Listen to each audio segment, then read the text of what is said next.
Friends, you have to improve your language skills at the same time your knowledge.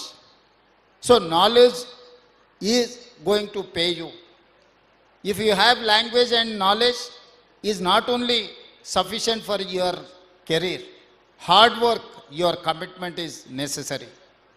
మీ జీవితంలో ఎదగాలి అంటే కష్టపడడం ఒకటే, భాష రావడం రెండు, అవగాహన పెంచుకొని జ్ఞాన సంపద పెంచుకోవడం మూడు, వీటన్నిటితో పాటు చిత్తశుద్ధి, పట్టుదల మనకు ఉండాలి. ఒక మారుమూల అచ్చంపేట శాసనసభ నియోజకవర్గం నుంచి ప్రభుత్వ పాఠశాలలో చదువుకున్న నేను మొట్టమొదటిసారి ప్రజా జీవితంలోకి ఎంటర్ అయింది ఇక్కడనే మిడ్జిల్ మండలం జిల్లా పరిషత్ మెంబర్గా 2006. 2009లో 2006లో జడ్పీటీసీ, 2007లో ఎమ్మెల్సీ, 2009లో ఎమ్మెల్యే, 2014లో మళ్ళీ ఎమ్మెల్యే, 2019లో పార్లమెంట్ సభ్యుడిగా, 2023లో తెలంగాణ రాష్ట్ర ముఖ్యమంత్రిగా 17 సంవత్సరాలల్లా భారతదేశంలో ఉన్న అన్ని చట్టసభలలో పనిచేసిన, జిల్లా పరిషత్లో పనిచేసిన, శాసన మండలిలో అనుభవం ఉన్నది, శాసనసభ్యుడిగా అనుభవం ఉన్నది, పార్లమెంట్ సభ్యుడిగా అనుభవం ఉన్నది. సరాసరిగా ఏ మంత్రి బాధ్యత చేపట్టకపోయినా ఈరోజు పెద్దలందరి సహకారంతో తెలంగాణ రాష్ట్ర ముఖ్యమంత్రిగా 2 సంవత్సరాలు పూర్తి చేసుకొని 3వ సంవత్సరంలో నా బాధ్యతను నిర్వహిస్తున్నా. దీనికి ప్రధానమైన కారణము ప్రజలకు ఏదైనా చెయ్యాలి, అవకాశం వచ్చినప్పుడు ప్రజలకు మేలు జరిగే విధంగా ఆలోచన చెయ్యాలి. ప్రపంచంతో పోటీ పడాలి అని అంటే మనకు ఏ విజ్ఞత ఉండాలి, ఏ విజ్ఞానం ఉండాలి అనే దాని మీద ఆలోచన చేసి ఈరోజు తెలంగాణ రాష్ట్రాన్ని ముందుకు తీసుకువెళ్తున్నా.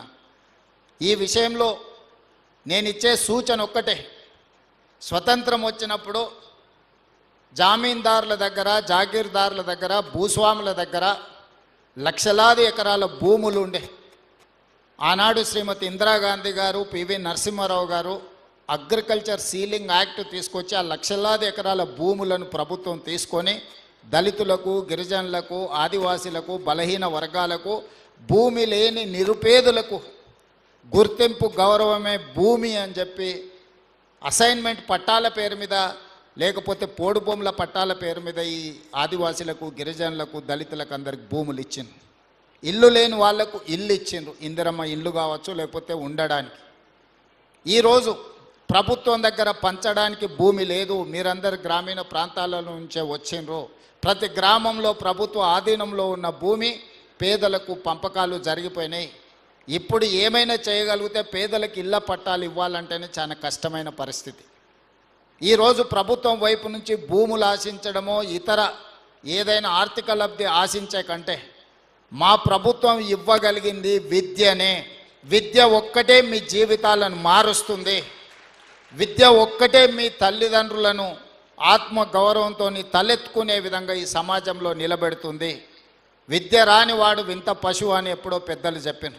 ఈరోజు ఈ సమాజంతో పోటీ పడాలి అని అంటే, ఈ సమాజంలో అభివృద్ధి చెందిన పౌరులుగా మీకు గుర్తింపు రావాలి అని అంటే మీరు విద్యలో రాణించాలి. అందుకే ఈరోజు విద్యనే ప్రథమ ప్రాధాన్యత కింద మా ప్రభుత్వం తీసుకొని ముందుకెళ్తుంది. Education is my top priority.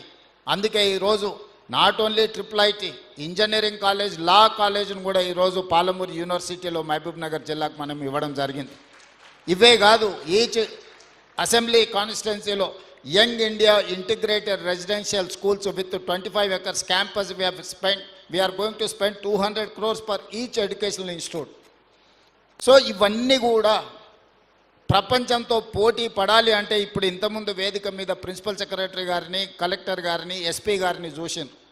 ఈరోజు వాళ్ళ నేపథ్యము ఊరిలో ఉన్న భూమి కాదు, వాళ్ళ నేపథ్యం వాళ్ళ చదువు ఉంది. కాబట్టి దామోదర్ రాజ నరసింహ గారు వాళ్ళ ఫాదరే మంత్రి, కానీ ఈరోజు మీతో ఇంటరాక్ట్ అవుతున్నాడు అని అంటే అతను బాగా చదువుకున్నాడు కాబట్టి, హైదరాబాద్ పబ్లిక్ స్కూల్లో నుంచి ఉస్మానియా యూనివర్సిటీ ఇంజనీరింగ్ చదువుకున్నాడు కాబట్టి ఈరోజు ఒక మినిస్టర్గా ఏ శాఖ ఇచ్చినా కూడా సమర్థవంతంగా ఎందుకు నిర్వహించగలుగుతున్నాడు అంటే చదువుకున్నాడు కాబట్టి.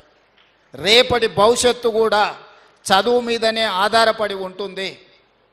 చదువు లేకపోతే మన భవిష్యత్తు గాఢాంధకారం అవుతుంది. అందుకే ఈ జిల్లాలో ప్రతి నియోజకవర్గంలో young India integrated residential schools, law college, engineering college, medical college, triple IT ఏమేమి కావాలనో అన్నిటినీ ఈరోజు మనం తెచ్చుకున్నాము. ఇవ్వగలిగిన స్థానంలో మనం ఉన్నాం.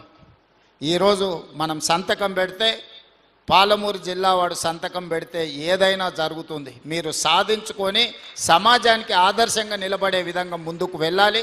ఇక్కడున్న విద్యార్థులందరికీ కూడా నా సూచన ఒక్కటే, నిబద్ధత చాలా ముఖ్యం.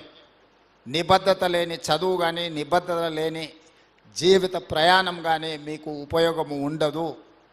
మీరు క్రమశిక్షణతో కూడుకున్న విద్యను నేర్చుకోండి. 25 సంవత్సరాల వయసు వచ్చే వరకు కష్టపడండి. ఆ తర్వాత 75 సంవత్సరాలు మీరు సుఖమైన జీవితము, మీ జీవితంలో గౌరవం, అన్నిటికంటే సమాజంలో మీకు గౌరవం తెచ్చిపెడుతుంది చదువుకున్న వాళ్ళకు. నిన్నటి వరకు మనల్ని పట్టించుకోను